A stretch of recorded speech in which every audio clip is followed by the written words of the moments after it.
Hello, I'm Marcy Setlow, publisher of the daily online newspaper, the Berkshire Edge, and I want to welcome you to today's webinar. This webinar is a production of the Business Monday section of the Berkshire Edge. Every Monday, we introduce new articles, columns, and local updates that cover local businesses, both for-profit and nonprofit. And like everything we do at the Edge, Business Monday doesn't just report the news, we try also to build community. So Business Monday has several goals: to introduce the community at large to interesting Berkshire business people and businesses, to help local business people share information and learn from each other, and to explore issues that matter to local businesses and to the local economy. So if you're not already a Business Monday reader, please check us out. The Edge is free to read online at theberkshireedge.com. Today's webinar is intended to explore one of our most serious business issues, the lack of affordable housing that threatens both our local economy and actually our whole Berkshire way of life, and hopefully to provide us with some ways to address it. Our webinar will be moderated by Doug Mishkin, who, as a member of the Egremont Municipal Affordable Housing Trust, has immersed himself in this issue, and Doug will introduce our panelists to you. Our panel discussion is intended to last 1 hour.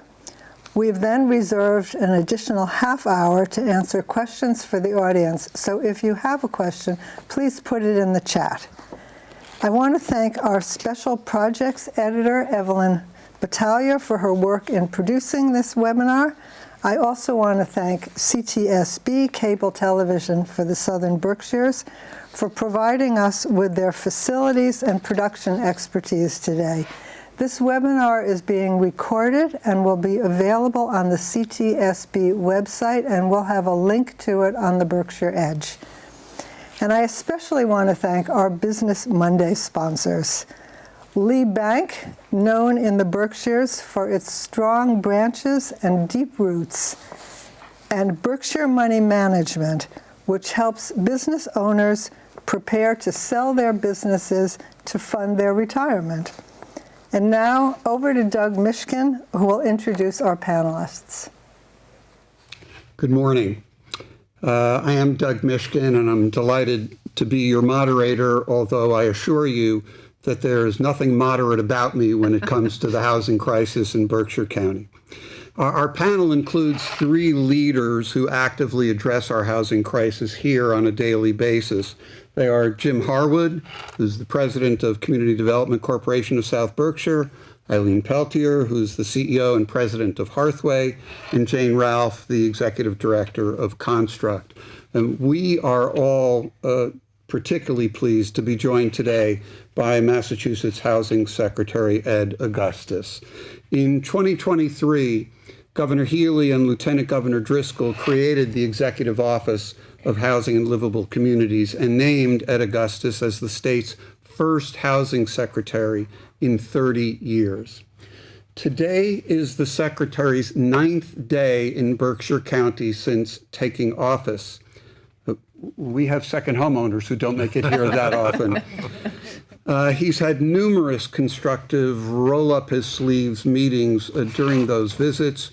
I know that many of you who are with us this morning participated in the listening session that was convened by Secretary Augustus at Berkshire Community College last May, that was attended by 180 participants, the largest such gathering at any of his listening sessions across the Commonwealth. So, Mr. Secretary, welcome.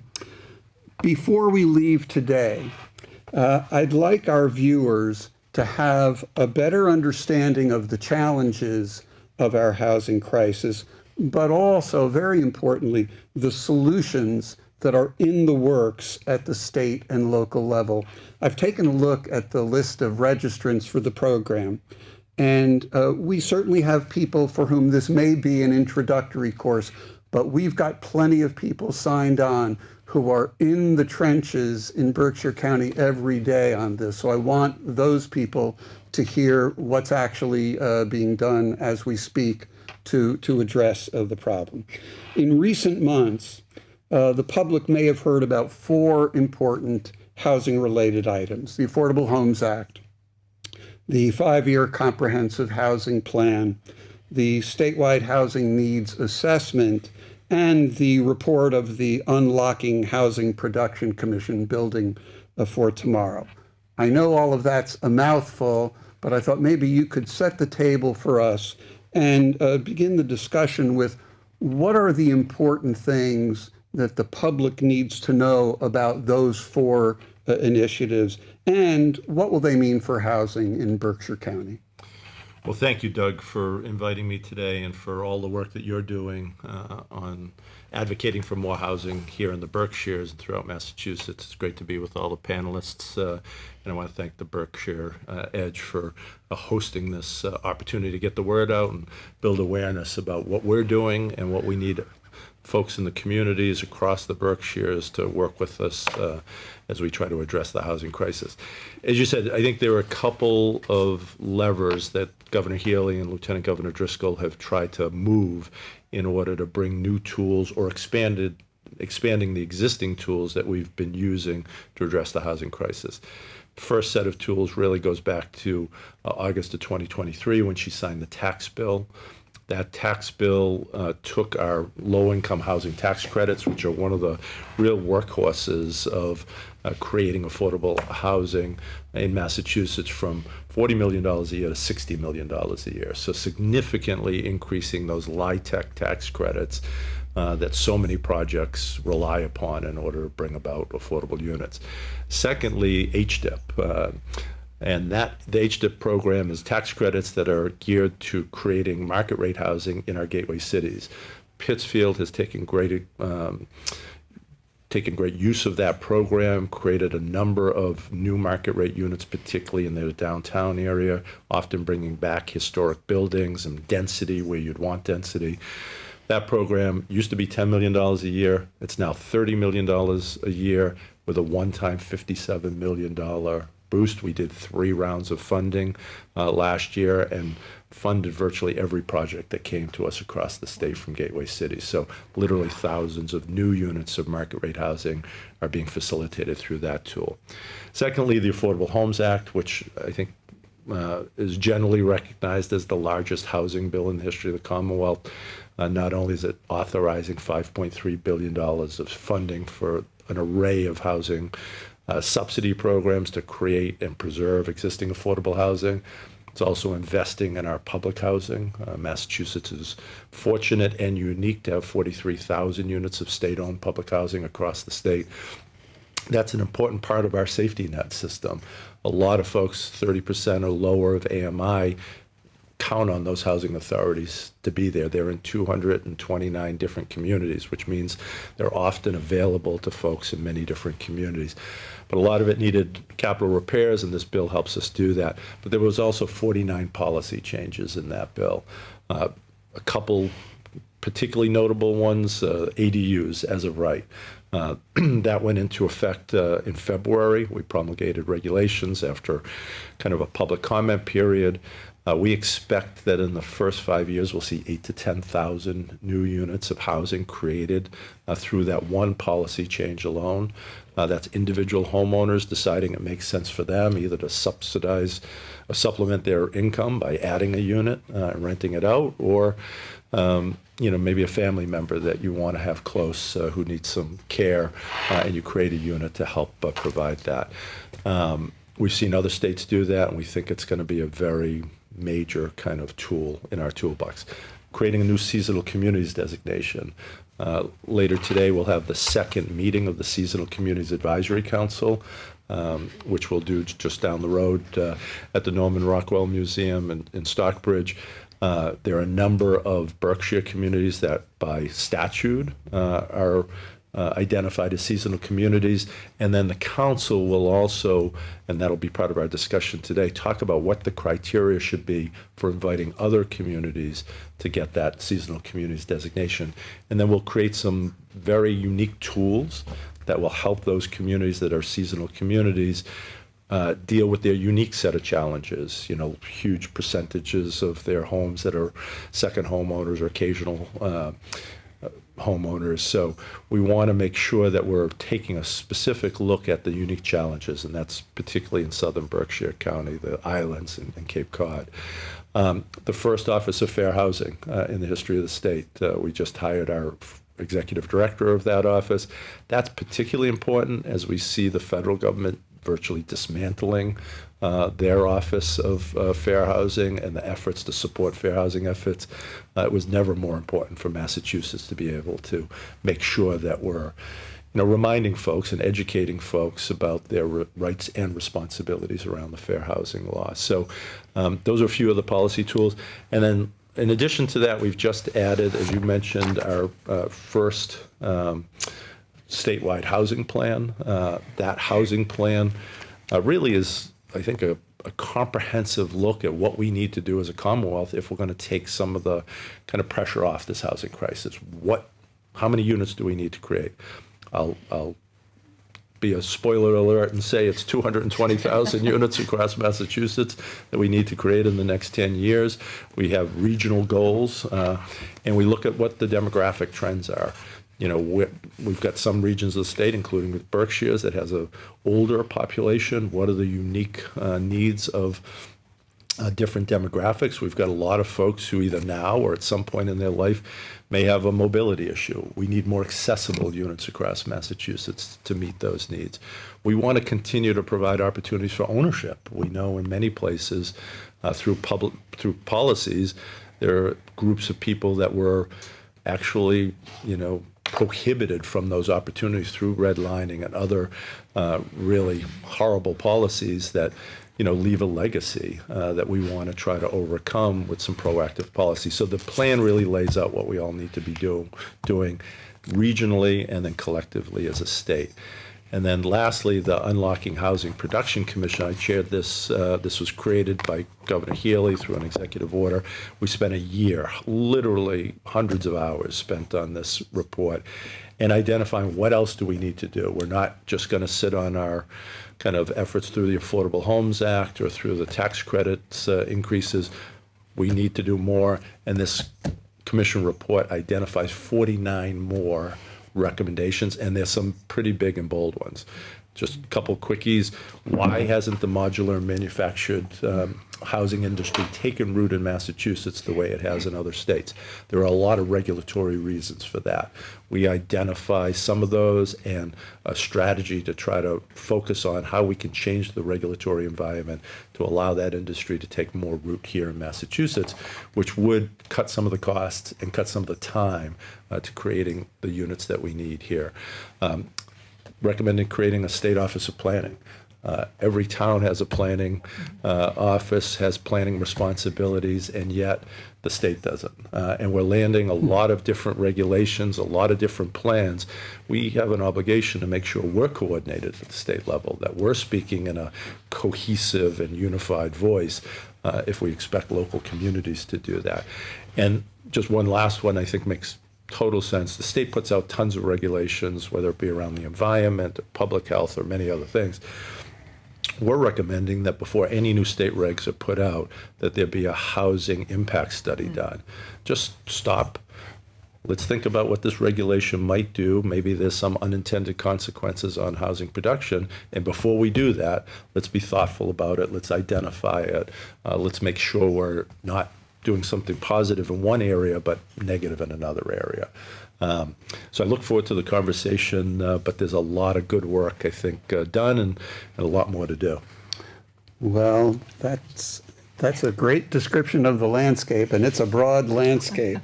So I'd like to invite the panel to jump on in. Eileen, please. First of all, very well done.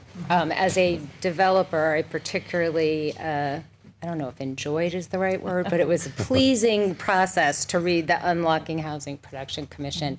Being a housing developer in any state is challenging. And much of that history, it's very interesting. A lot of the regulations and the building codes and the fire codes, they're done with good intention, very good intention.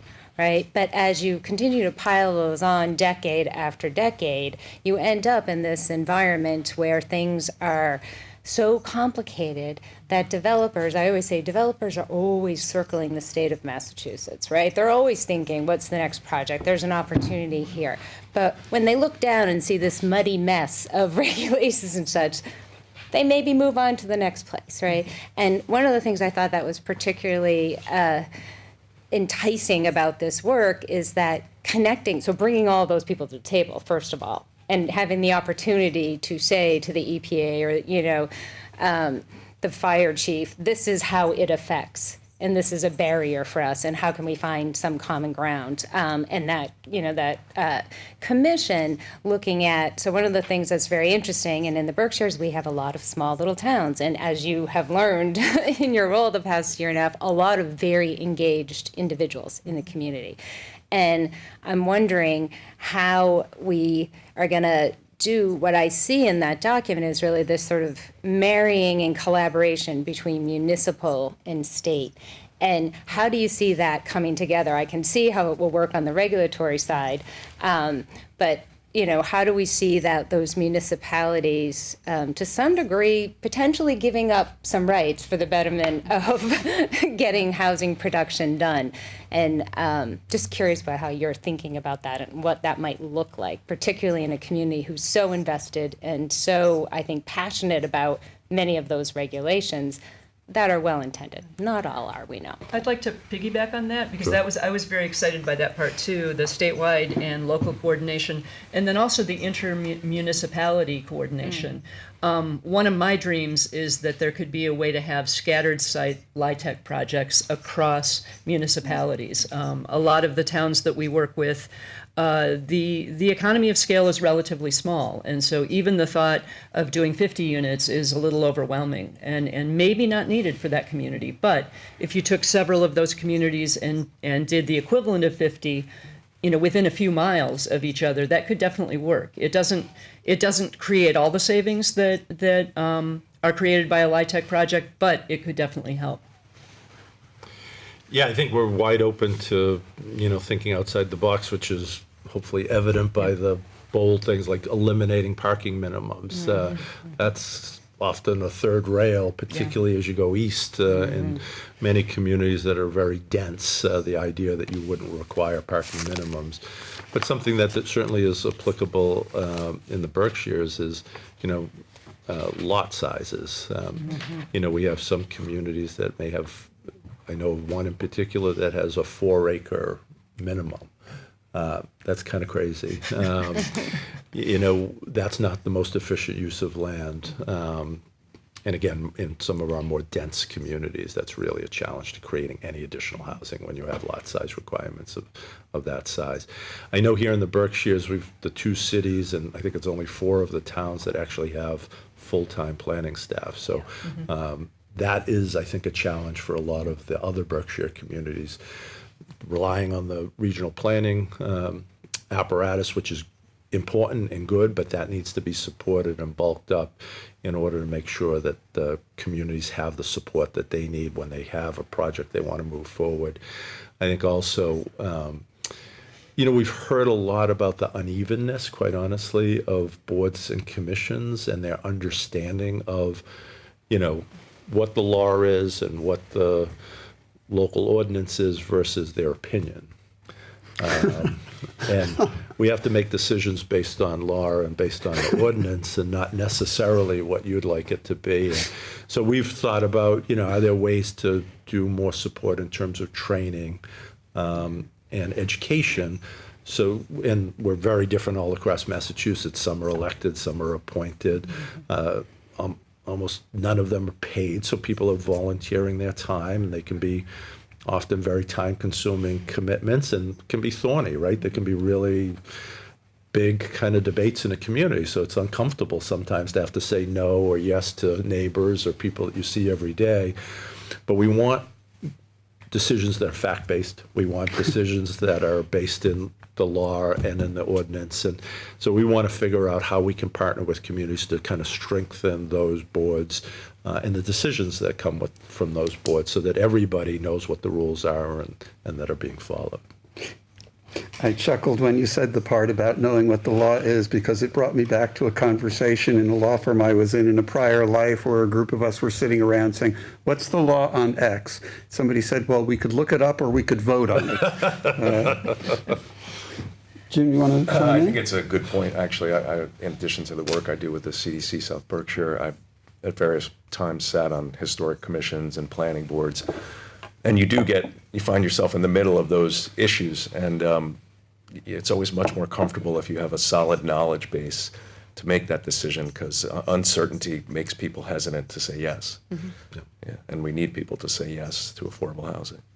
I think something you often say, Secretary, is that, the structure of how we have zoning hearings and such really is disproportionately advantageous to those who show up. Mm-hmm. And there was actually a great podcast I listened to a couple of weeks ago. Brad Gordon from Upside 413, who couldn't be here today, but he's always sending me stuff, was about the history of zoning. And, it really is, the people who are going to live in that housing aren't showing up because they don't know they're going to live in that housing. Right. But the neighbors are showing up, and they have opinions and they have stories. And it can be really hard for zoning boards to stick to the rules, Yeah. and to listen to a very sort of passionately delivered speech and land in the right place. So I think it's an interesting challenge. But so part of the reason we started the Berkshire Housing Coalition is to help people understand the complexity of those issues and to show up in your communities at zoning hearings and planning board meetings, not because it's being built next to your house, but because you care what happens in your community and you want to see more housing.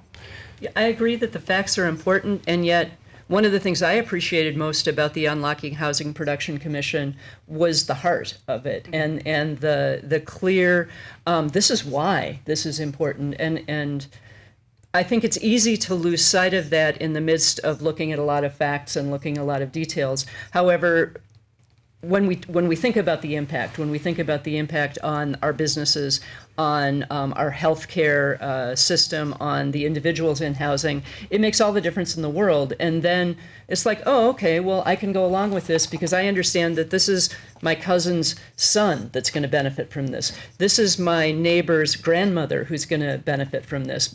Everyone is related to everyone else in one way or another in the Berkshires. There's a lot of kinship, and I think that lends power to the way things are done here. I also have such respect for the very small select boards and how much they have to deal with.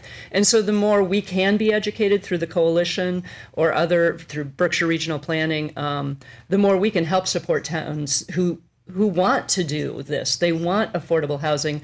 They just don't see a pathway to do it. So I think this document, I think the coalition really helps move those things forward. Yeah, I think that's, you make a really important point. It's one worth kind of amplifying. An individual, anybody watching, may not themselves be housing insecure. You may own your home or rent your home and be comfortable right now, but you're impacted by the housing crisis. You're impacted because the business down the street can't hire enough folks that can get to that particular business to work. And that business may not be able to continue. And then that business leaves the community, and not only do you lose those jobs, you lose that tax-paying entity within your community, and that burden gets shifted to all the folks who are left living there. Right. Or you go to the emergency room at a hospital, and you wait for hours and hours because they can't turn the rooms over if you have to be admitted, because they can't hire enough people who can live close to that hospital. Or your child or grandchild moves far away because they can't afford to buy a home in the community or the area that they grew up in.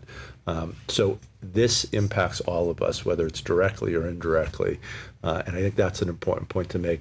And the other one about the report is there's a lot of debates that happen, whether it be about zoning changes or about a particular housing project. And we often get a lot of heat but not enough light in those conversations. We have firmly, very passionately expressed opinions, but not always well-informed opinions. And what we're hoping to do through the report is give folks data and information and reason together. We can disagree, we can go back and forth, but let's do it in a fact-based way. Let's do it based on what's real and what's true.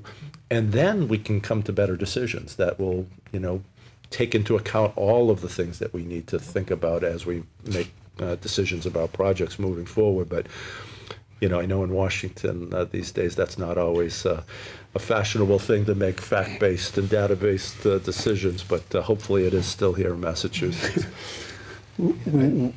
I would just say that I don't know if you guys feel the same way, but before and after COVID, I feel like there was kind of a market shift, and there were a lot of unfortunate things about COVID, but one of the fortunate things about it was it seemed to raise this awareness that our businesses are running on a very thin employee base, and it's easy to see how housing, as you say, affects all of us, and I feel like it's changed the tenor of some of the conversations for the better. Well, Mr. Secretary, your point about even those of us who are housing secure are going to feel the impact of this or already do. The Edge, just in the last couple of weeks, has run a series of pieces by healthcare providers in South County who report, my office is short-staffed. I can't hire somebody. I lost a member of my staff. Just yesterday, I went to the office of Dr. Pierre Boutin, who had a viewpoint piece that was the first of this series that the Edge has published. And there's no longer somebody sitting at her front desk to check people in. She's short-staffed. So we're all in this. Yep. And if we don't treat it that way, we'll wind up in a healthcare desert.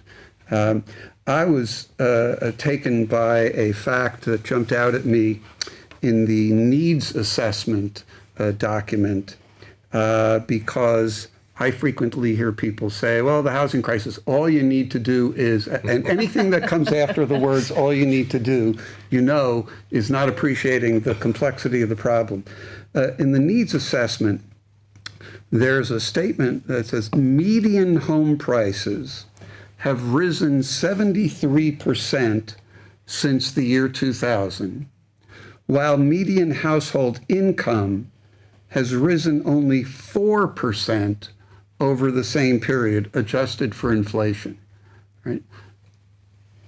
Median home prices have risen 73%. Median income has risen 4% since the year 2000. That creates a level of complexity to trying to crack this. Yeah, it really does. You can thank me later for posing the hardest of questions.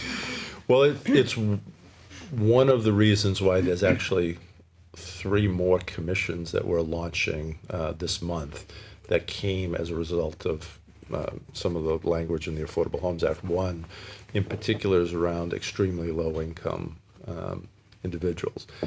I talked a little bit about it in the context of public housing, but if you're someone who's really living on a minimum wage or a very fixed income, Social Security or a tiny pension, and you see your utility costs going up, you see the rent increases, all your other kind of core expenses, and you're getting COLA increases, it is really hard not to find yourself housing insecure. And we've seen a 50% increase in homelessness in Massachusetts amongst individuals. And the biggest kind of subset of that population are seniors. So think about it. You're in your 70s or 80s, the period of time that you should be the most secure in where you live, and we're finding folks who are living in their cars, folks who are couch surfing or ending up in shelters or otherwise unsheltered. I can't think of a more horrible kind of commentary on where we are. So, we can do better, we need to do better, and we need to do it for folks at all income levels, because, some units are going to have to be more deeply subsidized because some folks' incomes are just not enough. And I know we've had conversations in other contexts about AMI and what that means, in reality. The AMI discussion will be the advanced webinar that will follow.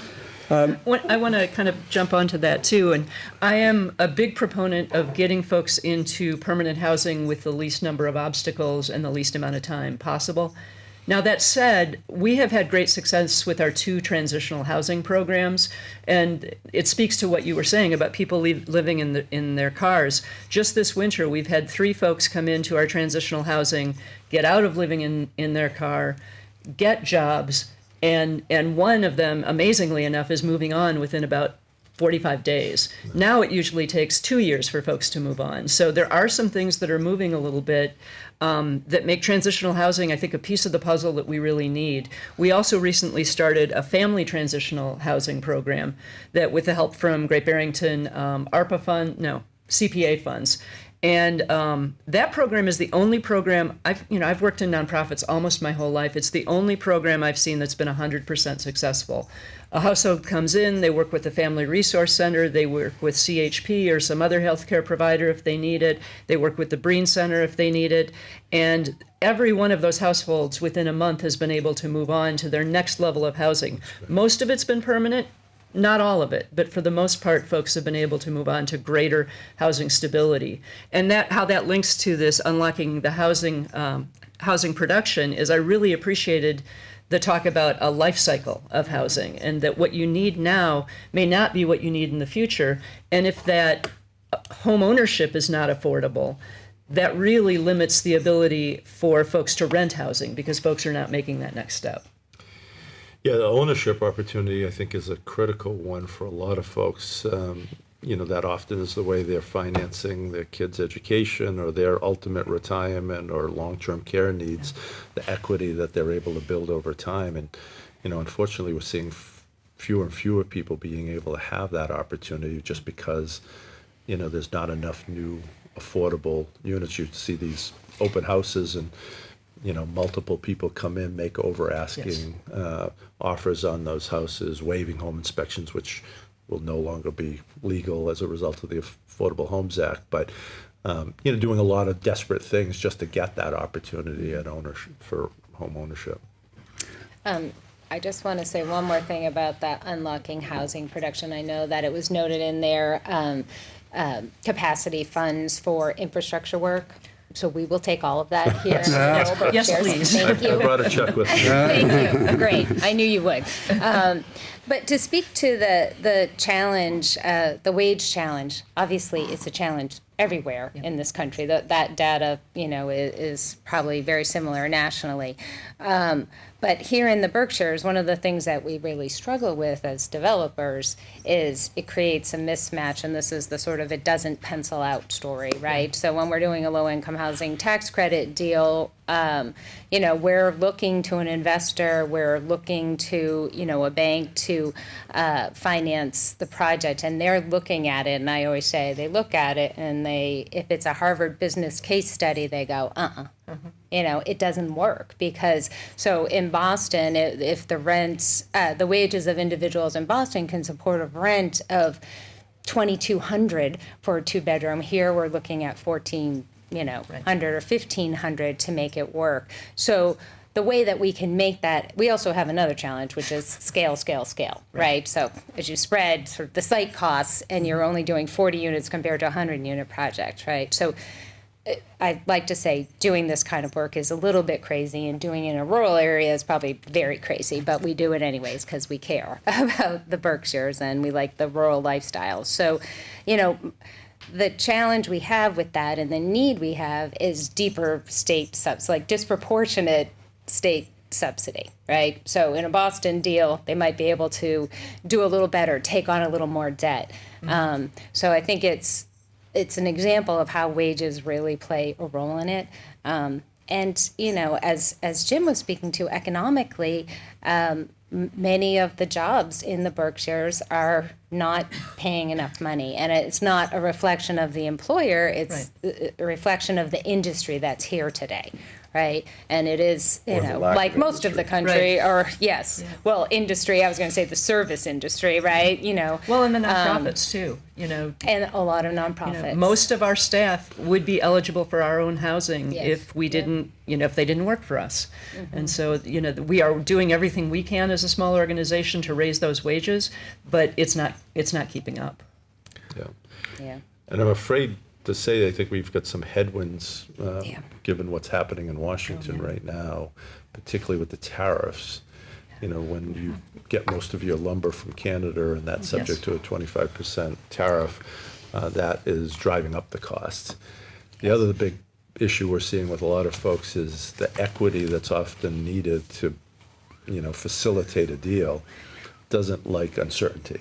And we are in the midst of lots of uncertainty. yeah. So if you come in and want to fund a project and you look at, you know, what the pro forma says, but you're going to actually go in the ground 18 months from now, how could you guarantee that those are the prices that you're going to have given this uncertainty? And so we're seeing, I think, a pullback of equity and investment until we get a little bit more kind of certitude about the environment that we're operating in, which is really not what we're hoping for at this moment. Eileen dropped the I word, and I'd like to pick up on it, the I word being infrastructure. And this isn't an issue that's specific to Berkshire County, but it surely comes up regularly in our small towns where the three magic words at the beginning of the discussion about is this project feasible, those three magic words are water and sewer. Mm-hmm. And I noted that in the Building for Tomorrow report, there's reference to state-funded infrastructure, and I'm wondering if you could pick up on that and tell us a little bit about it. So one of the changes that Governor Healy made in her first capital improvement plan, so that's every year the state kind of lays out what it's going to spend on the capital needs of everything from higher ed to the environment, and we do likewise with our housing programs. She created a new program called the Housing Works program. And some folks may be familiar with the Mass Works program, which is municipalities can apply to the Mass Works program, sometimes to facilitate job creation, but also previously it could do housing, but it could be either. We've created a separate pool of money that is just to support infrastructure that facilitates the creation of housing. So you don't have to compete against a job creation or economic development project that needs infrastructure. There's a separate pool of dollars that municipalities can access. And we get, you know, a lot of applications for those in the first couple of years that's been in place. And we really prioritize projects that are not just aspirational. Hey, we want to build this roadway or the sewer, and then we think it's going to facilitate. If you've got 100 units of housing or 25 units of housing or whatever it may be, and you need that sewer connection, water connection, roadway, traffic signal, that's what we want to support. The ones that are more specific and more likely to result directly in the creation of units. So we think that's one more way that we can partner as a state with municipalities and developers to help kind of overcome those challenges that lack of infrastructure sometimes present. You mentioned a number of topics in your opening remarks, and I'd like to get them on the table for a bit more discussion as we move on. ADUs, accessory dwelling units.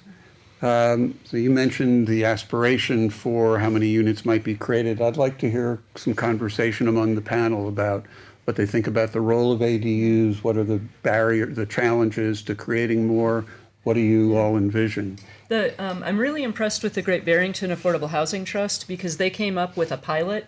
Lots of folks have been talking about this, how do we do it? And they said, well, let's just take some money that we can provide to a couple of entities to create ADUs that will allow those homeowners to stay in their property and will create more affordable housing. And they came up with a very well thought out rubric to look at kind of all of the different things that you need to pay attention to. They partnered with us and we administered the kind of application process and reviewing all of those things. And what we saw was the folks that had the wherewithal to do the construction side of it didn't necessarily fit into the income bracket that it was really aimed at. And those who were income at the most income eligible level of that couldn't afford to hire contractors to do the construction side of it. So, you know, as with any pilot, you learn more about what's not working than what is working, but it is still working. There were still candidates who would definitely qualify for an ADU. So I'm anxious to see how that plays out and how they're able to continue to fund that more going forward. Because I think it's one of those great ideas that it's been hard for folks to get their mind around. I think actually the Unlocking Housing report is really interesting in that it expands the thinking and opens the door for some really practical solutions, which I think the ADU is. How can we quickly, even though it seems like it's just one unit, if we can make it work, it's very repeatable. Yes. And really what an ADU is another way of saying a two-family residence. So we've got a zoning that restricts out two-family residences, and now we've backdoored our way to two-family residences. And I know there's a project that's close to your heart, Doug, which is, so as the CDC, we've had some success in the past 5 years with rather large projects that, are complex and have all the funding challenges that we've been talking about. We've been trying to expand our thinking, create other solutions for affordable housing. We have a communal living situation at Thornwood, and we have this, what I refer to as our pilot program of a two-family project, and grows out of my own personal experience having a two-family house on a street full of two-family houses in Brooklyn, where it was very typical to live in one and rent the other, and that was the only way you could afford to do it. And when I started, I lived in the small unit and rented the big unit, and then I lived in the big unit and rented the small unit, and it was really a key to economic security for me. So in Egremont, we've in connection with the cooperation with the town that is giving us the land on a very favorable lease, which comes with the infrastructure of the well and the septic. We have two units, two-family units. So again, it's just 4 units, and it's interesting because we're combining ownership and rental, all of which will be income restricted. All of which we actually hope to conventionally finance and subsidize with donations on the side of site costs and down payment assistance. And right now, it pencils out, and I hesitate to call it a success story yet because it's in the works. But we're working together, and we're very excited about it. So. Well, I'm glad that Jim mentioned this because he knew that we weren't leaving until he did. I'm an Egremont guy, but Mr. Secretary, one of the reasons I'm glad that Jim mentioned this is part of the story is that when the CDC came up with this proposal for 2 duplexes, ownership and rental, in each building, we went to your office to discuss eligibility under 40B, which many in the audience will recognize as the provision under which you can proceed to get a comprehensive permit and thereby expedite the local approval process. And it was your office that said, we haven't seen something like this before, but this is innovative, this will work, this is the kind of thing we want to encourage. And we got nothing but support from your office and the Undersecretary, Kate Racer. And I want people all over the Commonwealth to hear that story because I want them to know yours is an office that doesn't just do listening sessions. You listen, and your people listened. And as a result, we're going to have a project in Egremont that the town has been trying to do for 20 years, but it's now going to happen. When Jim says, it's a model for them, it's a template, because of course we want them to replicate it ultimately in Egremont, and that model can work all over the Commonwealth where there's the challenge of how do you do small numbers of units because you can't scale it in the way you can in Boston. But I want our listeners to know that was the response we got from your office, which we deeply appreciate. And it's consistent with everything that you've published and that you've said. So, no, I appreciate you saying that. And I remember when former Representative Pignatelli called us about it, we jumped on a Zoom call, and there's nobody more knowledgeable about 40B and development deals than Kate Racer. And so, getting her eyes on this and ability to kind of think outside the box. And look, the goal is to get to yes. Because it's so easy to get to no. It's harder to get to yes, but that's what we're in the business to do. And every one of these units, 4 units in Egremont, is a big deal. Yes. And we have to work at all different scales given the uniqueness of the community. So I appreciate you calling that out. And, we want to be kind of flexible. We don't want to be rigid. We don't want to be one size fits all. We want to be as innovative as the moment demands us to be. So I want to hit on a couple of other points. Public housing rightfully receives attention in all the documents. We've got public housing in Berkshire County. I'd like to hear some discussion among the panel about the role that plays, the attention that it needs going forward. I guess, one thought I have, maybe starting a little bit of a segue to what's happening in the economy and nationally in public housing. So we're making this deep investment in our state public housing, but we also have a fair amount of federal public housing. We have the challenge of not being able to support the vouchers in the way that we'd like to, because it used to be $1,000 a month to support a voucher. Now it's $1,500 because rents have gone up. So, we have all kinds of pressure. And then we have who knows what happening at the federal level. But regardless of the current administration, the federal, subsidy of public housing is stretched as well for the same reason. So I'm wondering how you're feeling about all of that, and if you've got any more intel on. I worry a lot about that. If anyone who knows me, I'm very passionate about low income, poverty, supporting those, and we do have a great infrastructure and we're investing in it. But I'm wondering about what you think the future holds. Yeah, I think like every program as it relates to the federal government, it's in question. I meet on a quarterly basis with Mass Narrow, which is the Housing Authority Association, just to share notes and hear, what they're hearing. Many, I think it's 60 housing authorities manage both state and federal units on the same campuses. So they're particularly concerned about, things that are in our contracts in Massachusetts that, reflect the values of Massachusetts in terms of diversity and inclusion. And does that create kind of a target on their back as they look to do the federal work and what is being required from the federal government? So there's a lot of uncertainty right now. We're all kind of keeping an eye on it. Governor Healy's created a system across state government where any funding that is being interrupted, any contracts not being executed, anything that's out of the norm with programs that have been authorized by Congress that Massachusetts benefits from, we report that up to the governor's office, who shares it with the attorney general's office, who is plugged in with the other attorney generals across the state, and as appropriate, go to court and say, hey, there's a violation here.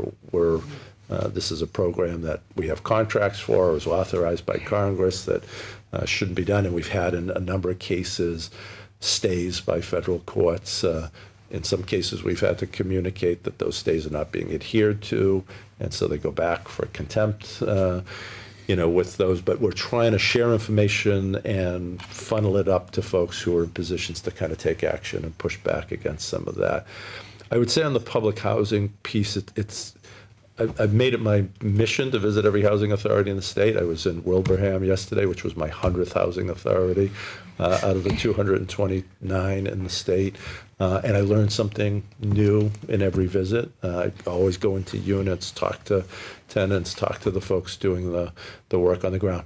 One of our challenges keeping those units and turning them over is the staffing. Yeah. We've got a lot of very, very small housing authorities. Maybe they're managing 40 or 50 units. Maybe there's a part-time maintenance person.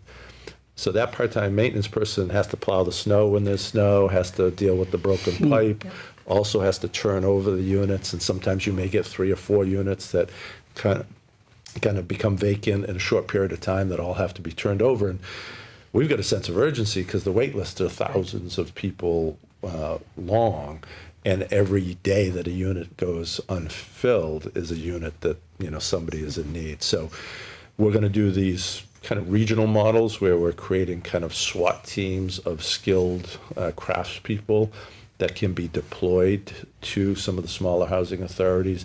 maybe somebody's out sick or on paternity leave, or they've got a special kind of challenge, we'll kind of supplement that team and go in there and quickly turn the units over so that we can get them back online and get them filled with the people who need them. So we're trying to innovate as best we can. The other thing we're doing is at turnover for the elderly units and the units for folks with disabilities, when we turn them over, we're doing showers and tub cuts. We're doing other accessibility upgrades. We're not waiting till somebody asks for it, but we're doing that knowing the nature of, again, the seniors and folks with disabilities are going to need some accommodation, and as they age in place, they're going to need more.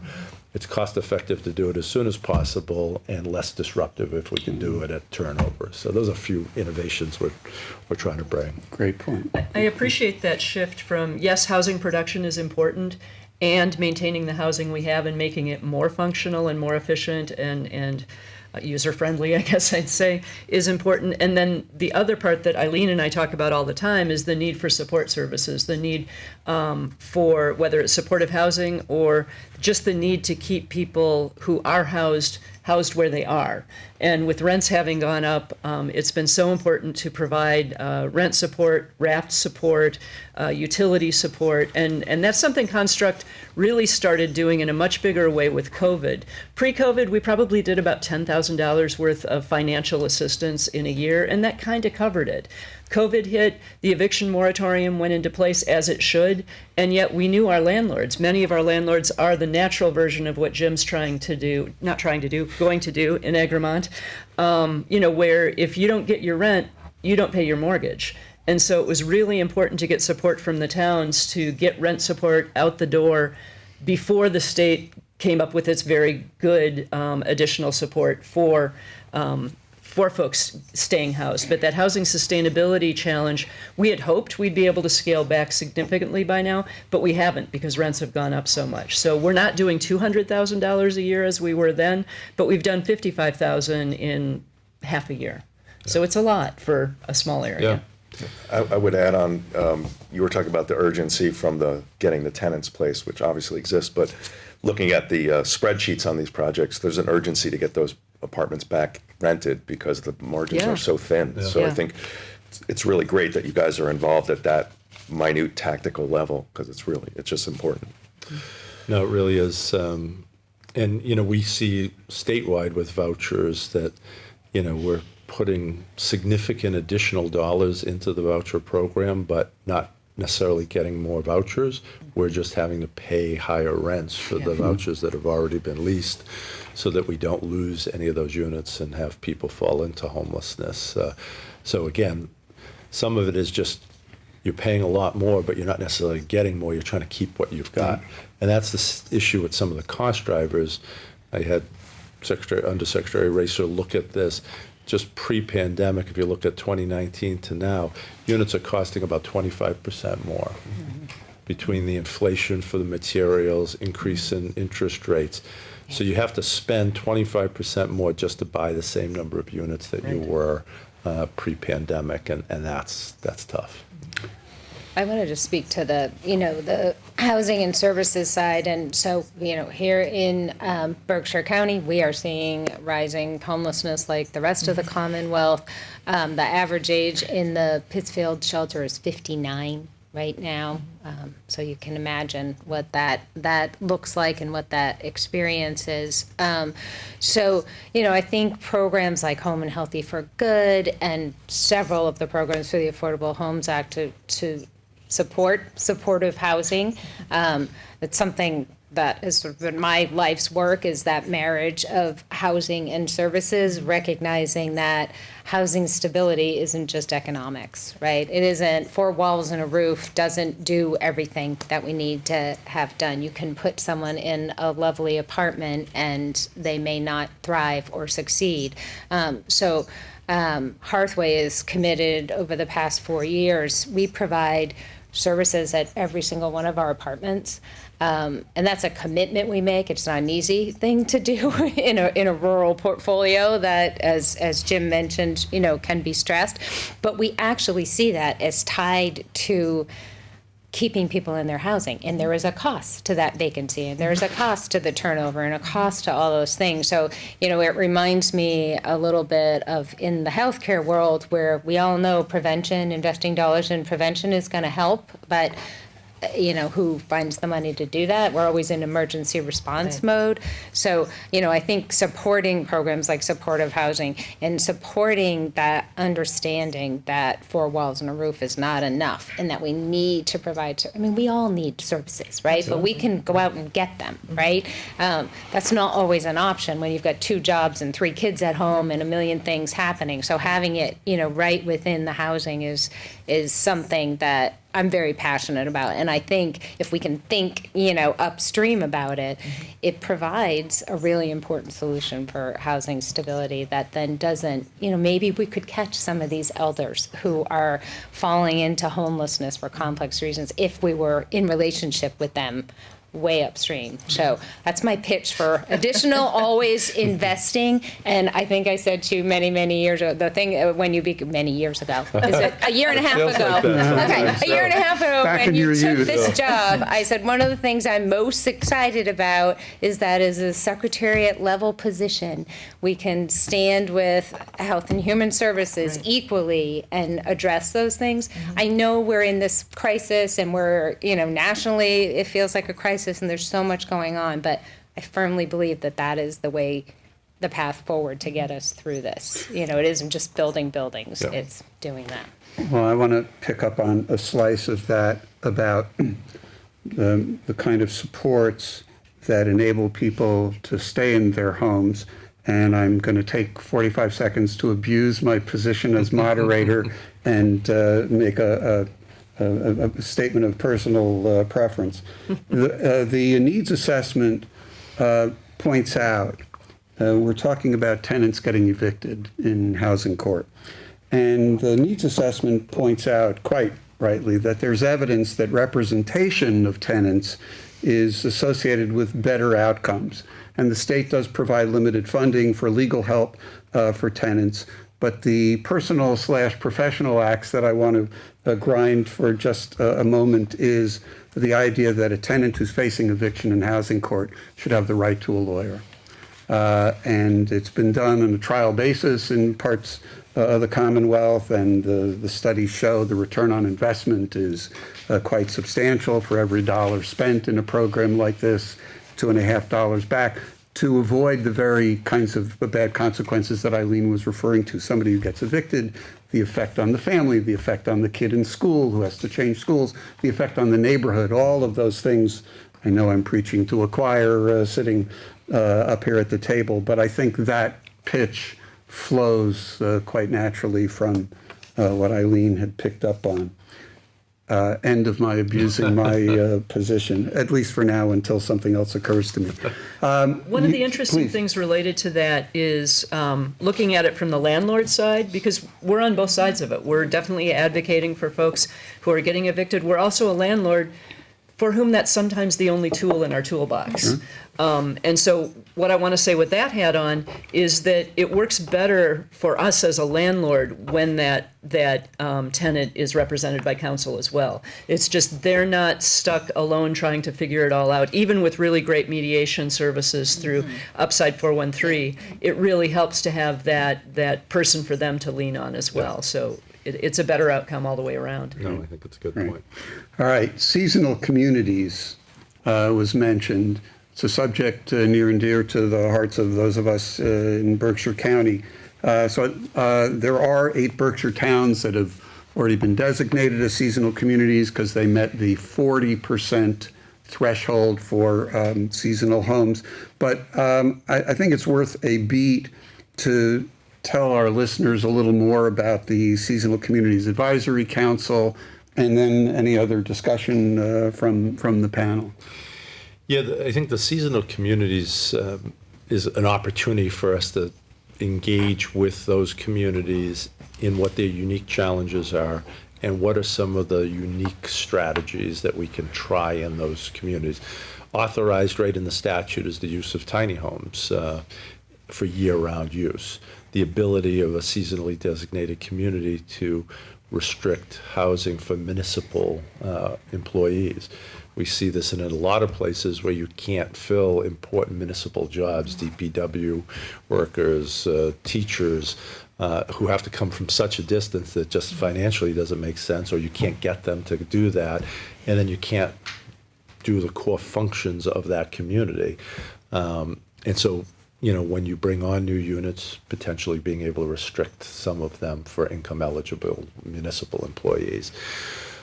One thing that I should mention is, as folks might be engaged in the 8 communities that are automatically designated, they still have to accept that designation. So we sent out letters early this week to those 8 communities advising them that they need to approve that designation through their legislative body. So whether that's a town meeting, and put that on their warrant and get that conversation going. And then one of the conversations we'll just start at today's meeting is, what are the criteria for other communities?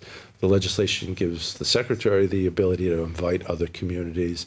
I want to get advice from this council as to what the criteria for those invitations should be.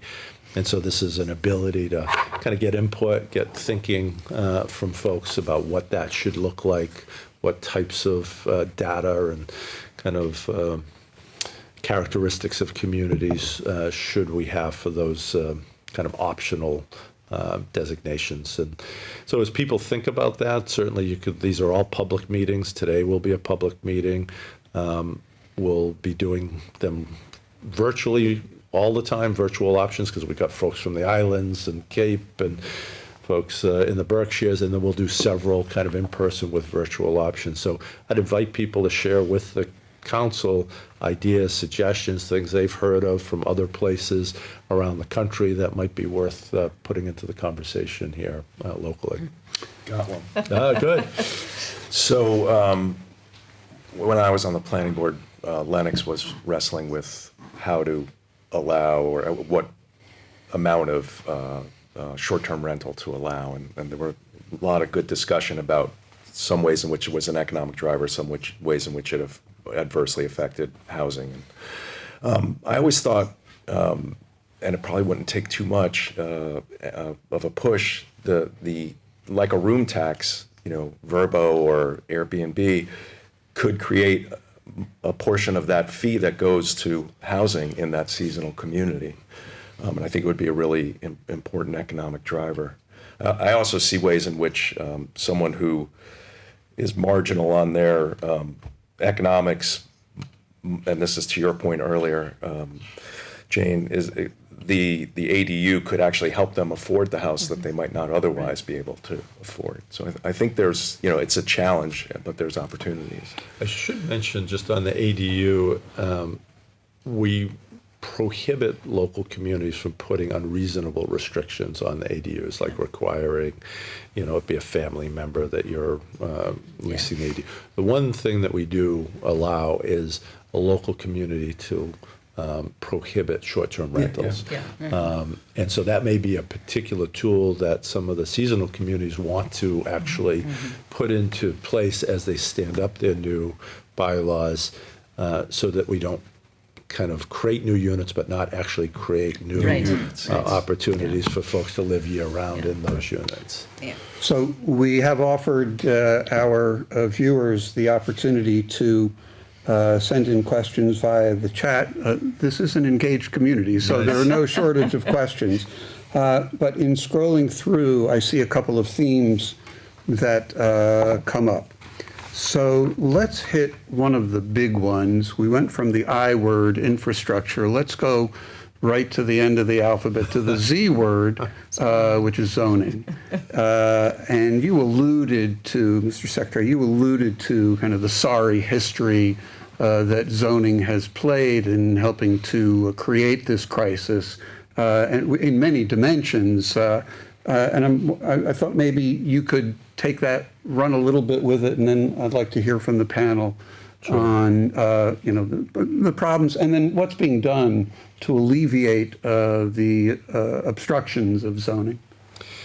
Yeah, I mean, right now you can have 351 cities and towns kind of creating 351 different sets of rules and regulations to use land for the production of housing or not. And some are very much designed to prevent any new housing from being created, and they are very effective. There are many communities that have created virtually no new housing for decades.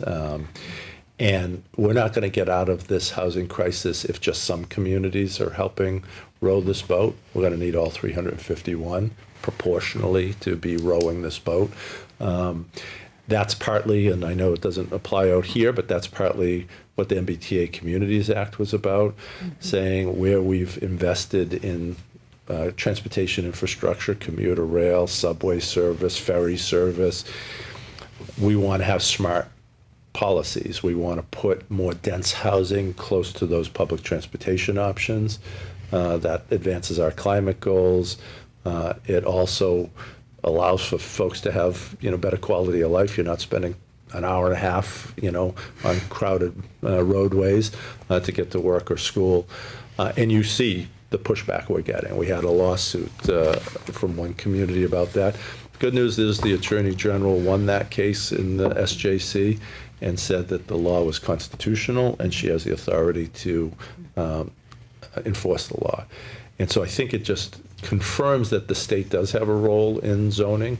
We want local nuance, we want local input, but we also are one Commonwealth. And so we've got to strike that right balance to understand the uniqueness of communities, but not allow some communities to opt out from being a solution to the problem. And we're trying to find that right balance. I think some of the support through regional planning or from the state, I see a lot of good intentions around people understand the basic history of zoning, that the first zoning, happened in California, and it was because violence and didn't work. Right? They got creative. That's the history. The Chinese laundry came, that was the population that was attacked. And so people understand that and they want to do the right thing, but I think, and I know regional planning is working with a lot of communities, but it's a heavy lift. Yeah. It is a heavy lift. So I'm seeing a lot of good work happening around that in the Berkshires, and I appreciate, as Jane, you mentioned, all the different, planning boards and zoning boards and select boards who have to get an education on this really complicated structure. So I'm feeling more hopeful about that, and I think the state sort of partnering in supporting those transitions, I'm hopeful they'll come in spite of everything that may be happening in the broader world. Well, and I think the education that Mass Housing Partnership provides has been so useful to so many municipalities and to our staff as well. It's just such a great resource to have. And so I think the resources are there, and it doesn't necessarily have to take as long to get educated as I think people think. It's easy to get overwhelmed. But thanks for putting a positive on that. Just ray of sunshine here. Yeah, and I think that, like any other code that we've been talking about, fire code, building code, they accrete over time and get more complex. And I think it's now there's a mindset to say, well, wait a second, we don't want a concrete plant next to our house, but what about this zoning code needs to be streamlined, revised back? Where is it holding us back? In its best case, it gets a town and a community and a county working together so that things are resonant. But in its worst case, it becomes an obstacle and leaves us scratching our heads. Well, and I think the 40B process has helped, and I think both the CDC and Construct has experienced friendly 40Bs in many towns, where it's been a cooperative kind of process. But I think that's always kind of a fearful thing, that somebody's going to impose something that's not desired by the town. Yeah. There are some questions that touch on a theme that you touched on briefly in your opening remarks, and it's an important one and a rich one, which is, what are the respective roles of the state government and all of these local entities? Because, of course, there's a role for each, a role for all, and it gets complicated. And I'd like to hear you riff a little more on that. Easy and then question open there, it up. Right. You can thank me later. Yes. It's our way of expressing our appreciation for your coming here. This is my thank you gift. That's right. Yeah. I would remind folks, if they don't know, before I was secretary, I was the city manager of Worcester. Yeah. So I have lived in the municipal government space, and I know the challenges. I know the pressures that space has, and the many competing demands, often with tight budgets and tight resources. So I think that's, hopefully, I come with a empathy and an understanding, but also I see the state and local governments being partners. Where it works well, there's a partnership there. It's not always the state saying you've got to do it this way, but the state saying, hey, we need to move in this direction. How does Worcester do that? How does Egremont do that? How does Pittsfield do that? And get that local input. We're still moving in one direction. We're still advancing some of our shared goals. But how we do that, there's some flexibility in that. And so the place where I have a challenge is when some communities just opt out and say, we're not changing anything. You're not going to tell us what to do. That's never the response when the community is looking for 50% of the funding for their new school to be created coming from the state or from local aid or from Chapter 70 or Chapter 90 aid, all the other ways that the state tries to partner with local communities to meet shared needs, educating kids, providing streets and roads and sidewalks, basic government services, building of schools, all of those things we do in partnership. So, it seems to me around housing, we should do that in partnership as well. We provide a lot of technical assistance, a lot of grant opportunities to put plans together to support the kind of local discussions about what you want to create, how you want to get there. We help facilitate that, programs that help support that from happening. But, I see that as being, when it works well, as a partnership. It seems to be, government is this abstract concept and people chafe against it, but really it's just a group of us getting together and agreeing what we want to do. And then, as it gets further from us and it's at the state level, it seems more like that abstract thing. And especially here, I came here from a big city and to get immersed in this local town government, it's like, there's my neighbor and they're the selectmen, So it's messy. But what I think, in terms of roles is really so inspiring. Take our Bentley project or our Windrush project, which, are tens of millions of dollars, right? And they start with a $50 donation to our organization and a bunch of those, and maybe bigger donations because we have some tax credits that we can leverage. And then the town gets involved and they give us money out of their, this fund, that fund, or maybe infrastructure. And then state comes in, and then we get advantageous ways for investors to get tax credits.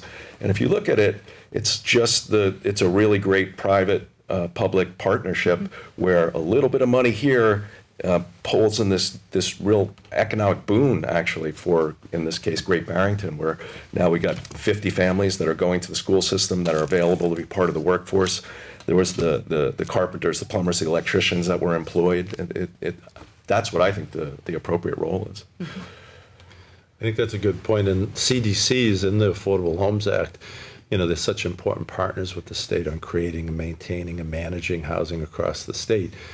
The CITC tax credit, which helps, those donations flow in, and the ability for the donors to get 50% of that money back in a tax credit, that had expired. We made it permanent. We upped it from $12 million to $15 million a year so that we strengthen those not-for-profit partners on the ground and allow them to bring in the additional dollars that kind of partner with us. So there's so many different ways that we work, not only directly, but creating the ecosystem on the ground so that we have partners to work with who have the expertise and the ability to do this.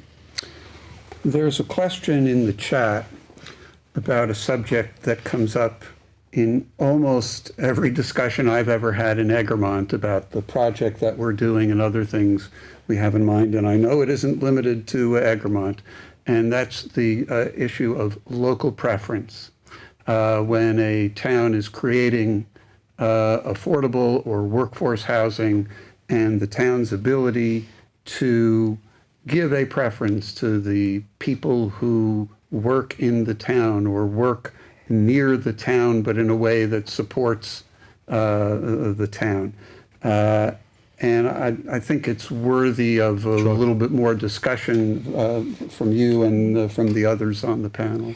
So I would say, at the end of the day, what is government mostly asked to do? It's balancing interests. If you boil it all down, that's what the Congress is doing, that's what the state legislature is doing, that's what the select board is doing. You're trying to balance interests. You're trying to hear from all the voices, make decisions that take into account all of the different perspectives, many of which are very valid. So in the case of, the housing, the tenant selection plan and preferences for local folks, you want to make sure that local folks benefit from that, and there's an ability to have a preference for a large percentage, but not 100%.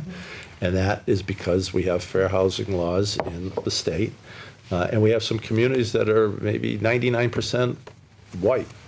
And the ability to say, hey, nobody who's not already in this town can get into these units runs afoul of fair housing laws, number one. And number two, usually communities aren't building this housing by themselves. They are building it with the state, sometimes with federal tax credits that are supporting these projects. And so it's not just that community building it, it's that community and the state and maybe the federal government, depending on the project, partnering. And so the idea that we want to make sure that some percentage of those units are available for somebody the next town over or 5 towns over if they're eligible based on the income criteria seems to be a reasonable balancing of interests. Well, and what we've found over time is that the folks who stay in the housing, whether they got in there initially through the local preference or not, the folks that tend to stay are the folks that have a connection to the town. They've either gotten involved or their kids go to school there or they work there or their family grew up there and this was a chance to move back. So we've found it stabilizes pretty well and it's reflected in our wait list as well.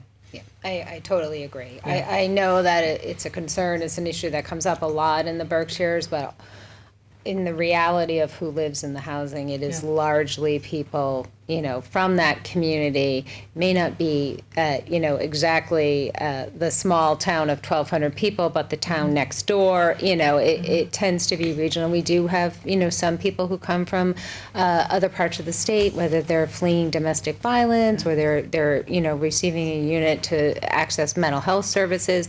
We have some different programs, and that may be necessary to be in a different region, but the vast majority of people who live in the housing have a connection to the Berkshires. A kid moving back home after being away for a while.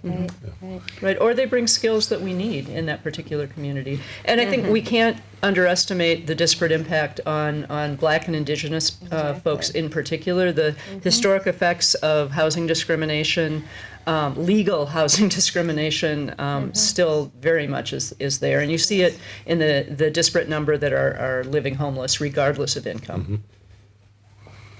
And I also like to think that once they move in, they are a resident of that town. Absolutely, yeah. Right, and it's good to have new blood. Yeah. I want to quickly, there was a question raised, and I'm happy to address it, about a property that had been rented for a period of time at an affordable rate, and now the landlord has raised the rent. And the question was, what can be done to prevent that kind of situation? I'm happy to hear the thoughts of the group, but in Egremont, I am a proud Egremonter, and I like to say, as Egremont goes, so goes the Commonwealth. Egremont recently adopted the Affordable Housing Property Tax Exemption, which is a program towns can adopt. I understand we're only the second or third town in the Commonwealth to do it. It's a relatively recent law.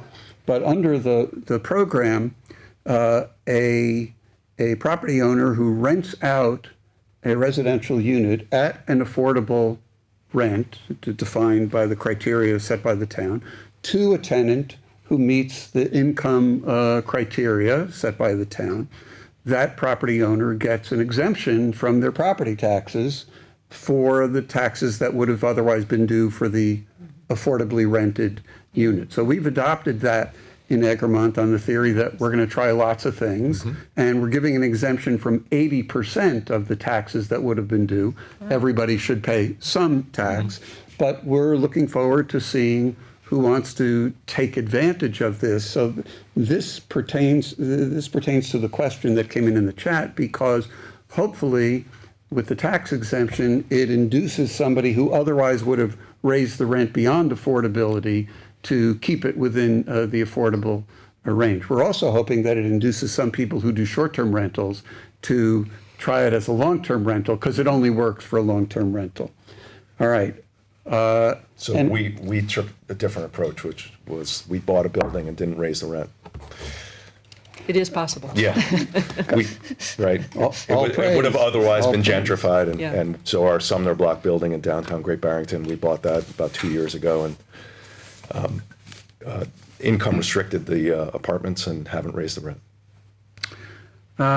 One of the things, many of the questions, understandably, come from a sense of despair that the problem is a big and a deep one. The people sitting at this table, each one of you has success stories to tell. And I think it's important for all of our viewers to hear those stories because there's a challenge, but there's a lot of work being done in the trenches actively to address it. So I want each of you to take a minute or two to brag. Eileen, a success story. Well, I'm going to do two quickly. I think importantly, permanent supportive housing is the best solution for chronically homeless populations.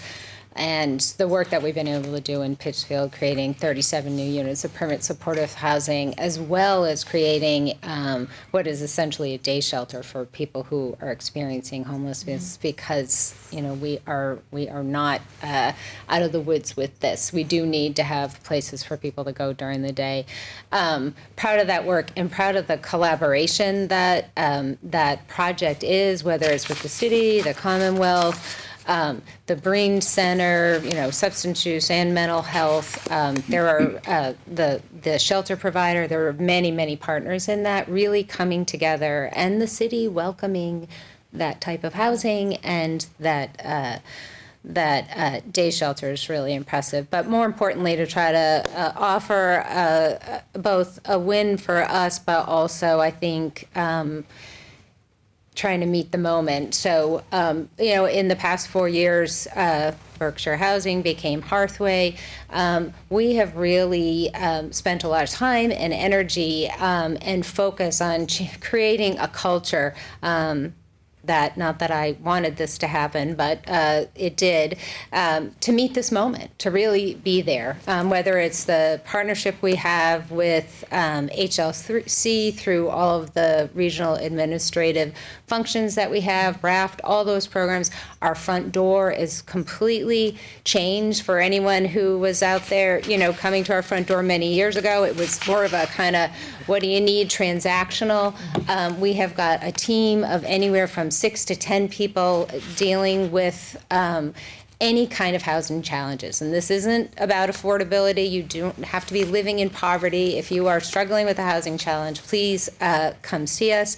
If you're worried about something you read in social media or you heard happening in Washington, we can do our best to answer your questions. So I'm proud of my team that is there and ready to do that work, and my entire site staff who are managing a very crazy moment with a lot of anxiety of, about 1,500 residents in our portfolio, and doing an incredible job to sort of be there for each other in this moment. So we're here across the region, and please reach out to us if you feel like you are struggling, stressed, real or imaginary. We're here to help. Jane? Sure. Our story is about partnership too, and it really came out of the availability of ARPA funds in 2 towns, which allowed us to buy 2 properties in one summer, which is, believe me, not something we were planning to do. So it was definitely a story of getting to yes rather than getting to no.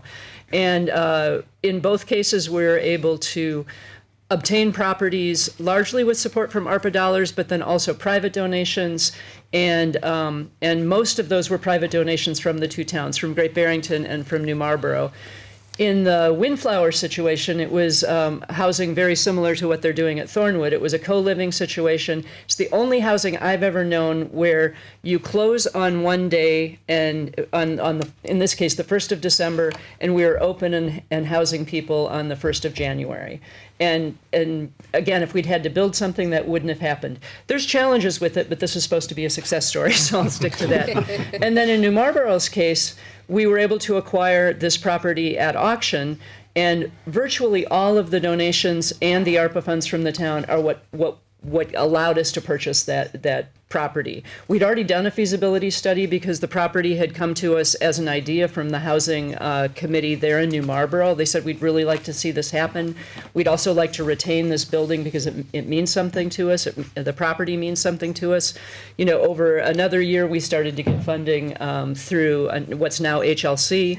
And, you know, we'll be creating 11 more units out of a Gilded Age mansion. You know, not a crazy idea I necessarily want to do again, but because of the partnership, it was worth it. We also already, because there's 2 houses on the property, are housing a municipal worker. We were able to get him housed more quickly. We kept that out of the HLC funding so that we were able to do that completely with private funds. So it's you know, it was a moment to see, it was an opportunity to seize the moment. So, you know, I come to this, I'm an architect, and I came to this thinking about buildings, and that's how was I going to give back to my community? I was going to work on buildings. But after 15 years with this organization, I've come to realize that it's really about people. Yep. And it's the people we serve, and the building is just kind of what we do to help them. And so my 2 success stories, one is every time I drive by our Windrush project, which is just south of Big Y and Guido's, it just seems like such a happy, great place to live. And there's such activity there. There's kids waiting for the school bus.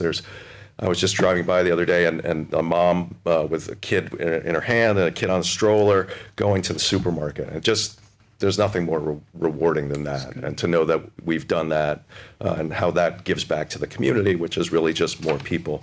The other one is our Thornwood project, which is more of, as you mentioned, something in the work. And it was inspired by your project, actually, where we've created a communal living community for workforce. And it's intended to solve a problem where people in town there's nobody to hire for these jobs. But we also see a way to marry our economic development side, which is kind of our supportive services that we bring. Mm-hmm. We joke that if we were good enough at economic development, we could put ourselves out of work for the affordable housing. And so we've created this community. It's got an incubator kitchen, which can help with food service and training people there. It's got communal workspace. It's got a program of seminars. And we see it as this burgeoning community for workforce housing that will help people move in, up, and out. So those are my 2. I could talk about Egremont, but I already did. So we're approaching the end of our time. Mr. Secretary, I want to offer you the opportunity for a final word before I take a final word myself. Well, again, thank you for inviting me and facilitating this conversation. I thought I learned a lot from the conversation, and I think ending on a hopeful note that we've got a lot of good people who are working really hard to make a difference here. And at the end of the day, just wishing a problem away never works. You got to roll up your sleeve, you got to think differently about it, and you've got to take action. That's what we're trying to do at the state level, and I see that you're doing that in all sorts of ways on the ground here in the Berkshires, so that gives me hope that collectively, through that kind of set of actions, we're going to see improvement, and we're going to see some of the pressure come off our housing crisis. Right. Well, our time is drawing to a close. So first, I want to again thank our sponsors, Berkshire Money Management and Lee Bank. A special praise to our friends here at CTSB, Community Television for the Southern Berkshires, for making this broadcast possible. Next, again, thanks to Jim Harwood, Eileen Peltier, Jane Ralph for what you contributed today and for what you contribute to our community every day. I also want to mention a thanks to our friend Brad Gordon, the executive director of Upside of 413, and a great housing leader in Berkshire County for his help in assembling this program. Of course, to Housing Secretary Ed Augustus, anyone with the good judgment to come frequently to Berkshire County has got the kind of good judgment that we're going to need to tackle this crisis effectively. Thank you again. And lastly, I want to thank all of you for joining us.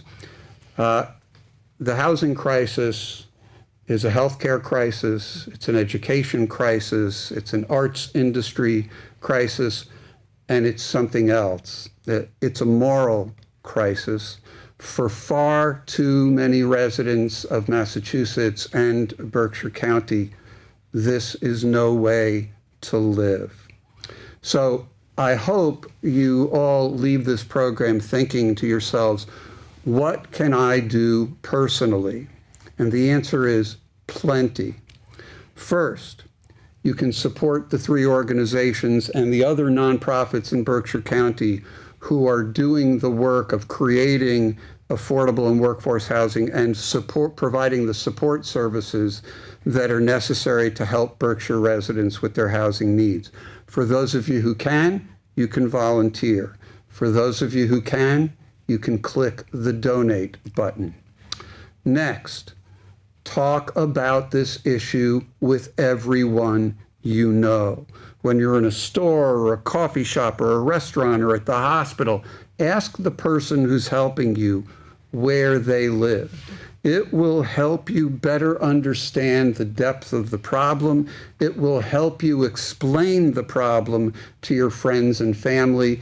It will help make you a better advocate for the kind of housing that we're talking about. And lastly, Eileen stepped on my line, but I'll take it. Show up. And by that, I mean show up at your town's housing committee or housing trust meetings or at the planning board or at the select board where there are housing issues on the agenda. Don't let the only voices be those who are opposed to what's being proposed to address this situation. Let decision makers know that the community supports housing efforts and indeed demands them. We humans created this problem. We can fix it. Thanks to all of you. See you around campus.